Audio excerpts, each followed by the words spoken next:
Oi pessoal, hoje eu vou falar sobre Na Praia de Ian McEwan, publicado em 2007.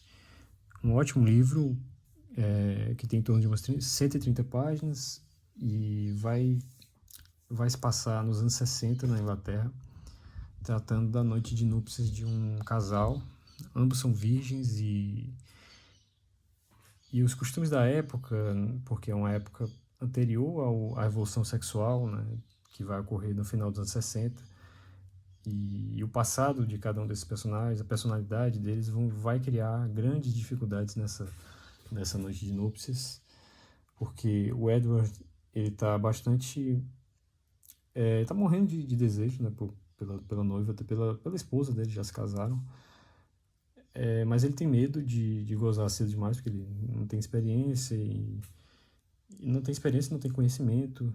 E a Florence, pelo contrário, ela tem repulsa ao sexo. E no livro não é muito bem explicado por que ela tem, até tem assim alguma sugestão de que talvez ela tenha sofrido um abuso por parte do pai dela, mas isso não fica claro. O livro realmente só sugere isso. Mas o livro detalha realmente, porque ele vai começar nessa noite de núpcias, né, já depois do casamento, eles vão para uma espécie, um quarto lá, não sei se é um hotel, mas eles alugam lá uma casa à beira da praia. Tem uns garçons que ficam servindo eles numa refeição, né, um jantar. E aí depois do jantar, o que o Edward quer fazer, de fato, é ir pro quarto. Mas eles continuam conversando lá, eles ficam meio tímidos. E aí tem esses garçons também que deixam eles um pouco constrangidos. Mas ele vai mostrar alguns flashbacks também, mostrando como os dois se conheceram, mostrando um pouco o desenvolvimento do relacionamento deles, mostra a família deles. Eles se conheceram um ano antes dessa noite de núpcias, mais ou menos. Ele tem famílias muito diferentes, porque ela é de uma família mais rica. A mãe dela é professora em Oxford, e o pai dela é um grande empresário, né? O pai é um grande empresário e a mãe é professora de Oxford, enquanto ele vem de uma família bem mais simples. O pai dele era diretor de uma escola pequena e a mãe não trabalhava, tinha problemas mentais. Mas o livro é muito rico assim, na descrição psicológica desses personagens. A gente consegue realmente ter uma boa noção deles e se importar com esses personagens, conseguem ser vívidos realmente, e a gente vai acompanhando nessa noite de núpcias, à medida que ela vai avançando, a gente vai acompanhando realmente os sentimentos deles e até chegar no clímax do livro, que é uma cena marcante, talvez inverossímil se você considerar a cena isoladamente, né? Se você não considerar toda essa preparação que o autor vai fazendo dos pensamentos de cada um dos personagens. Seria uma cena exagerada, mas eu acho que faz sentido na história. E aí, por causa dessa cena, vão ter consequências muito grandes na vida de cada um deles. Eu não posso contar o que é, obviamente, para não estragar a surpresa, mas eu achei um grande livro. Um final muito bonito também. Talvez algo até diferente, assim, porque o livro é quase como se ele tivesse uma moral da história, o que não é muito comum assim na literatura contemporânea. Eu achei isso diferente. Eu geralmente até me incomodo assim, quando o autor quer provar um ponto, mas eu acho que nesse caso ficou legal, ficou bonito. E foi o primeiro livro que eu li do autor. Tem vários livros interessantes, assim, pelo menos com sinopses interessantes. Tem Reparação, que é considerado assim, o principal livro dele, que é um livro maior, acho que tem uns 400 páginas, e parece ser bem interessante. Tem Máquinas Como Eu também, que parece ser um bom livro, Enclausurado, Amsterdã. Então, provavelmente vai ter mais resenhas do Ian McEwan aqui no canal. Mas esse primeiro livro eu recomendo demais. Eu não posso contar realmente muito mais do que isso. Assim, posso falar que são personagens assim, dramáticos, assim, algumas reações deles, realmente exageradas. Mas eu acho que precisaria que fosse assim para a história fazer sentido e ser mais marcante. E também para chegar nesse ponto que o autor queria chegar, né, nessa moral da história, que eu também não vou falar qual é, mas é interessante para se pensar nela ao final do livro. E Eu vou ler aqui pelo menos uma passagem aqui sem spoiler para vocês terem uma ideia da prosa do Ian McEwan. Isso é bem no começo do livro, o narrador falando. Mas se um gênio tivesse surgido à mesa, narrado em terceira pessoa, né? Mas se um gênio tivesse surgido à mesa para realizar o desejo mais urgente de Edward, ele não teria pedido nenhuma praia no mundo.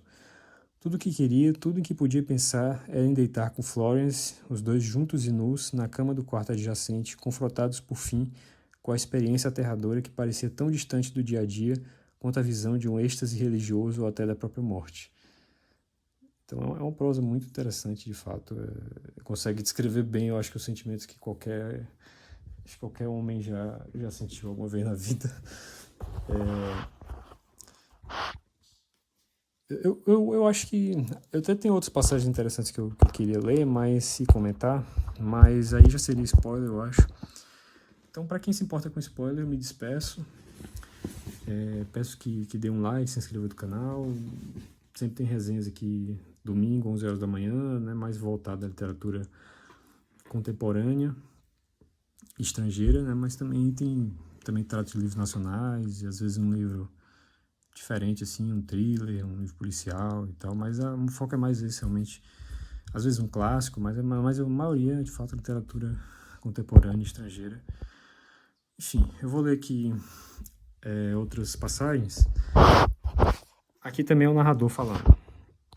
Ele a amava, mas queria sacudir... Aqui é no momento que eles já estão na cama e estão num momento assim meio constrangedor. Ele a amava, mas queria sacudi-la daquela dormência, libertá-la com uma bofetada daquela postura impertigada de atril, de suas boas maneiras de North Oxford, e fazê-la ver como era simples. Ali estava uma liberdade sensual e ilimitada, à disposição deles, e ainda com a bênção do vigário. Com meu corpo eu te venero. Uma liberdade indecente, alegre, com as pernas de fora que se erguia em sua imaginação como uma catedral vasta e aérea.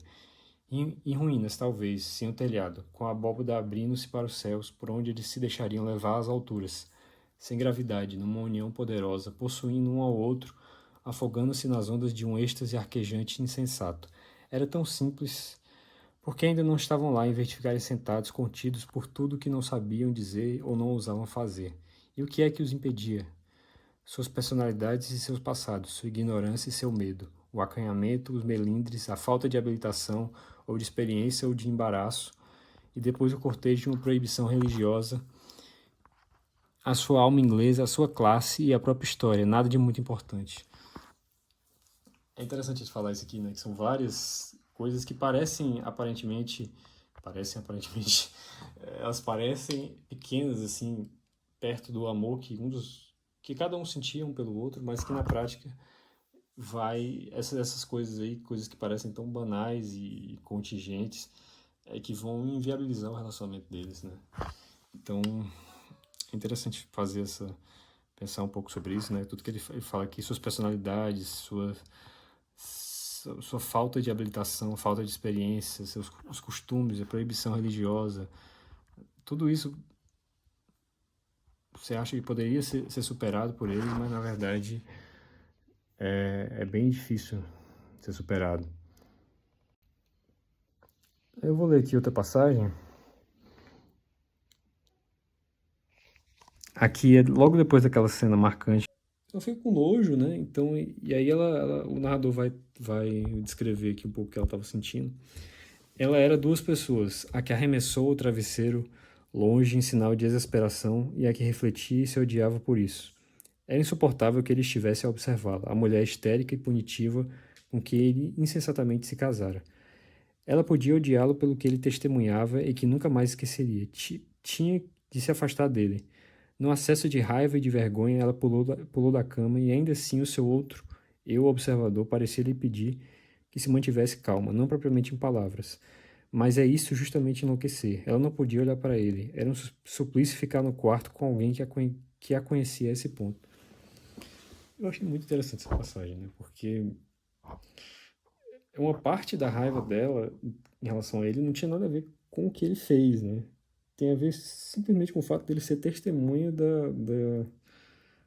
daquela intimidade, né? Daquela reação exagerada que ela teve, né? E você, quando está numa relação íntima, você acaba se expondo a isso a que o outro veja, né, suas piores imperfeições, e é isso que também gera muitas reações defensivas e de afastamento. Então eu achei interessante essa descrição que ele fez.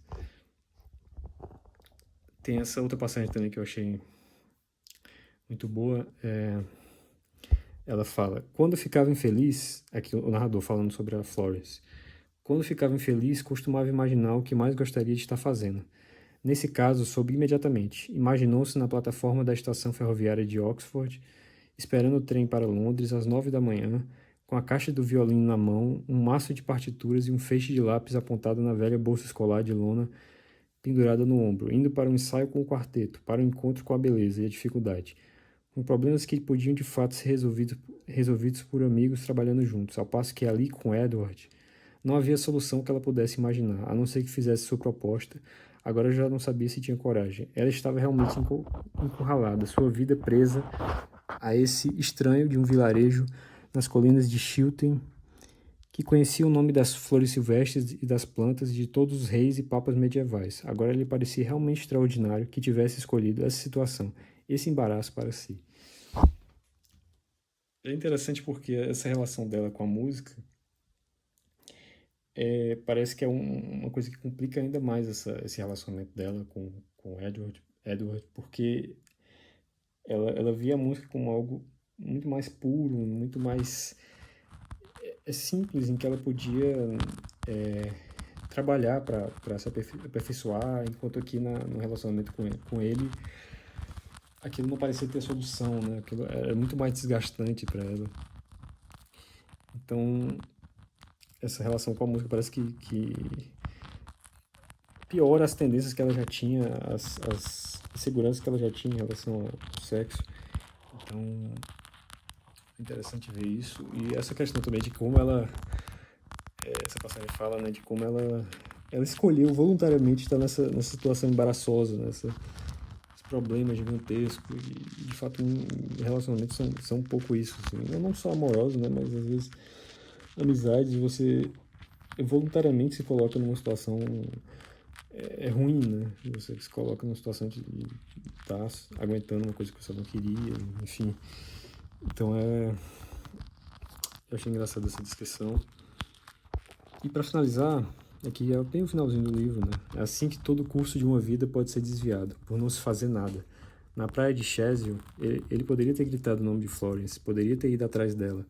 Ele não sabia, ou não teria querido saber, que enquanto ela fugia, certo na sua dor de que o estava perdendo, nunca o amara tanto, ou mais desesperadamente, e que o som da voz dele teria sido seu resgate, e que ela teria voltado atrás. Em vez disso, ele permaneceu num silêncio frio e honrado, na penumbra do verão, a observá-la em sua precipitação ao longo da orla, o som do seu avanço difícil, perdendo-se entre o das pequenas ondas a quebrar na praia, até ela ser apenas um ponto borrado. Então é um final muito bom, realmente muito marcante, uma espécie de lição que o autor quer dar, esse problema de não fazer nada, né? Quando se pode fazer alguma coisa. É isso, pessoal. Até a próxima resenha.